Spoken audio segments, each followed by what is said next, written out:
à tous, bienvenue sur Touchdown Actu, ici Plax pour le tableau noir de la semaine. On revient aujourd'hui sur le match qui a opposé les Giants aux Bengals. Les Giants qui l'ont emporté 19-17 et les Bengals qui étaient avec un quarterback remplaçant suite, vous le savez, à la blessure il y a 2 semaines de Joe Burrow.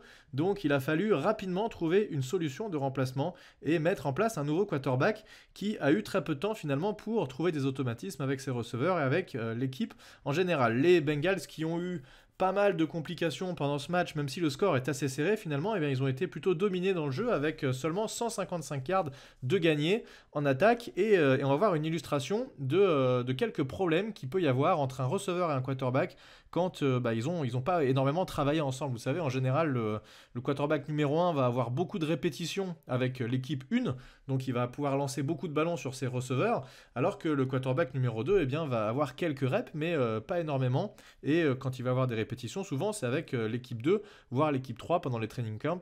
Donc c'est jamais évident de devoir remplacer comme ça un quarterback numéro 1, surtout quand on n'a pas beaucoup d'entraînement dans les jambes. Alors, voyons ce que nous propose sur cette action. On va commencer par les Bengals, tiens. Alors les Bengals vont nous faire une feinte de course, donc on va avoir le quarterback qui va se diriger de ce côté-là, va feinter la remise au running back qui va partir sur l'extérieur. L'ensemble de la ligne offensive va venir bloquer sur la droite et faire une très belle feinte pour faire comme si ils allaient bloquer pour vraiment une course sur la droite. Et le quarterback qui finalement va garder la balle et va venir ici s'extirper sur le côté pour se donner un peu de temps pour lancer. Vous allez voir d'ailleurs qu'il va être assez tranquille et qu'il va pouvoir lancer ce ballon dans de bonnes conditions.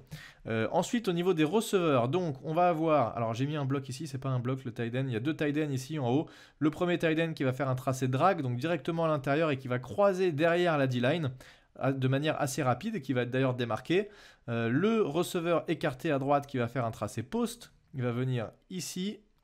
Le deuxième tight end qui va venir faire un tracé, alors on ne sait pas trop, mais c'est sûrement un carré intérieur, mais il tombe, il se télescope un peu avec le receveur, donc il tombe à moitié, donc c'est un peu dur de savoir ce qu'il fait comme tracé. Et le dernier receveur, en bas de l'écran tout seul, qui va partir ici en fade le long de la ligne de touche. À l'opposé, que nous proposent les Giants, eh bien, c'est une cover 2, puisque vous vous rappelez, la semaine dernière, on a parlé de cover 0, ça veut dire qu'il n'y a aucune zone au fond du terrain, aucun safety. Eh bien ici, c'est une cover 2, ça veut dire qu'on a, vous l'aurez deviné, 2 zones au fond du terrain. On a un safety, le numéro 21, Jabril Peppers, qui est déjà quasiment en position, qui va s'occuper de la zone de ce côté-là du terrain. Et on a un autre safety qui est positionné ici, qui est un peu caché. Pour l'instant, on ne sait pas si les Giants peuvent proposer, potentiellement, ils essaient de brouiller les pistes, évidemment, ça c'est assez classique. Soit le safety qui est ici va prendre la zone du fond en cover 1, soit ça va être une cover 2, c'est ce qui va se passer ici, avec ce safety qui va reculer dès le lancement du jeu et qui va prendre la deuxième zone ici au fond du terrain. Les receveurs, les corners, les DB avec les linebackers qui restent, il y en a 4. On a ici une zone courte, ici le linebacker qui, alors vous voyez que les linebackers sont plutôt, vous voyez que il y a un des linebackers qui est déjà sur les hash marks de droite, donc ou de gauche quand on se positionne du côté de la défense, et il y a quasiment pas de linebacker ici, puisqu'en fait il se positionne en fonction de l'attaque. L'attaque est assez déséquilibrée vers la droite, mais le jeu va se dérouler à l'opposé, et les linebackers qui vont venir prendre des zones ici, et pareil, une zone ici. Donc on a, avec la dernière zone ici courte, on a 4 zones courtes pour 2 zones longues. Voilà, puisque il reste, alors la couverture 2, la plus classique, c'est 5 zones courtes avec 3 linebackers et 2 corners plus 2 safety.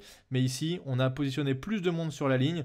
Et vous voyez qu'il y a 1, 2, 3, 4, 5 joueurs ici sur la ligne pour soit stopper la course, soit venir mettre la pression sur le quarterback. Donc il reste 4 zones courtes et 2 zones longues. Quelles sont les faiblesses de cette cover 2? On en a déjà un petit peu parlé sur une vidéo, mais ça doit remonter il y a assez longtemps.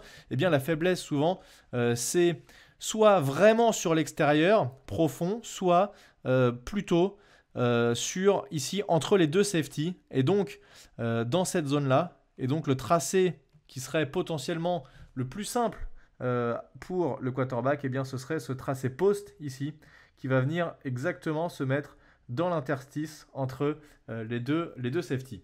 Toujours est-il que la défense va être assez bonne ici et on va avancer un tout petit peu l'action, vous allez voir ce qui va se passer. Donc le quarterback qui se retourne, vous voyez, qui feinte la remise, classique, et qui finalement va partir sur l'extérieur. Regardez d'ailleurs, la remise, la feinte est très bien faite, et ici l'outside linebacker qui va trébucher.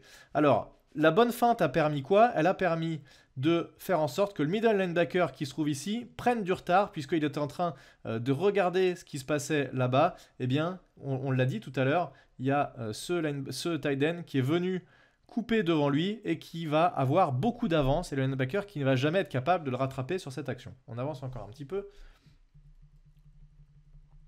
Regardez le tight end au milieu de l'écran. Alors voilà, l'outside linebacker qui tombe. Et le tight end qui a beaucoup d'avance. Ici, il y a deux possibilités. Hein. Soit on laisse le jeu se développer quand on est le quarterback et on se dit je veux viser la passe longue. Soit on assure. Et là, typiquement, s'il voulait gagner une dizaine de yards, pas de problème. Il vise ce tight end qui a pris beaucoup d'avance avant, évidemment, qu'il arrive en collision avec le DB qui est ici en bas de l'écran, puisque le DB, ce qu'il va faire, c'est qu'il va accompagner son receveur sur quelques yards, et quand il va voir arriver le tight end de l'autre côté, eh bien, il va revenir dans sa zone pour faire en sorte de couvrir, puisque c'est sa responsabilité, c'est cette zone courte sur la gauche du terrain. Donc, il va accompagner un peu son receveur et revenir ensuite. Donc, le quarterback, il n'a pas énormément le temps de lancer sur le tight end, soit il lance tout de suite, soit après c'est mort puisque le corner sera revenu. Donc il ne va pas lancer sur le tight end et il va jouer la passe longue. Donc regardez aussi également, puisqu'on l'a dit tout à l'heure, le receveur qui est là-haut, qui a fait son cut et qui est en train de partir en diagonale ici, deuxième possibilité pour moi, c'était numéro 1, c'était d'envoyer sur ce tight end. Numéro 2, c'est d'envoyer sur ce receveur qui va dans la zone faible pour la cover 2. Alors, encore faudrait-il que, évidemment, le quarterback ait lu que c'était une cover 2, mais je pense quand même que oui, c'est quand même un quarterback NFL.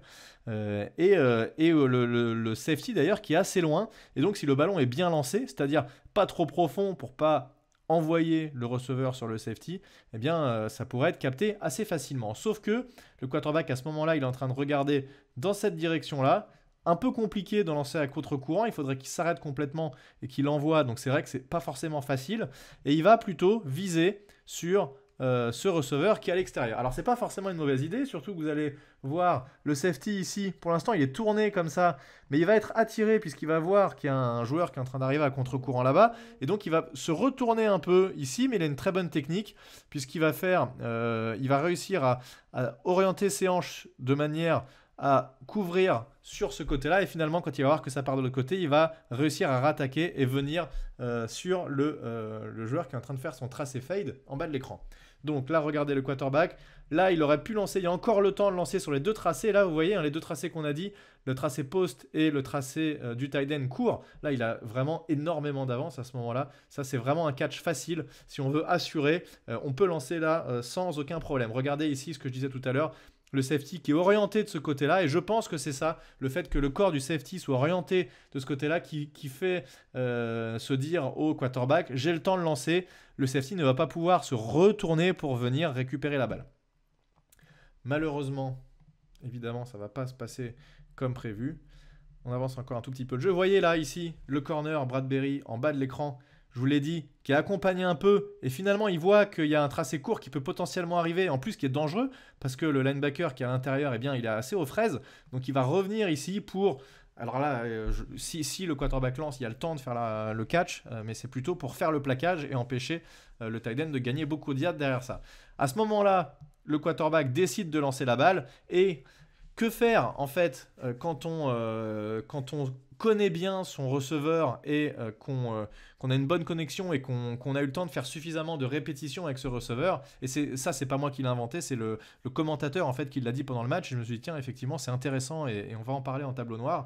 Eh bien en fait il faudrait ne pas lancer le ballon trop profond, c'est-à-dire faire une passe qui arrive très loin et faire en sorte qu'on offre une possibilité au safety de venir couvrir cette passe, mais en fait ce qu'il aurait fallu faire, c'est, puisqu'on a une zone des Giants, on l'a dit, une zone courte ici et une zone longue ici, eh bien on a aussi une zone intermédiaire qui finalement est pas trop couverte ici. Et donc en fait ce qu'il aurait fallu faire, c'est de lancer volontairement de la part de quarterback une passe qui est un peu courte, sous-dosée, pour obliger le receveur à ralentir sa course, voire se retourner, mais venir faire ce catch vraiment dans cette zone du terrain, la zone qui est la plus faible par rapport à la couverture que les Giants proposent.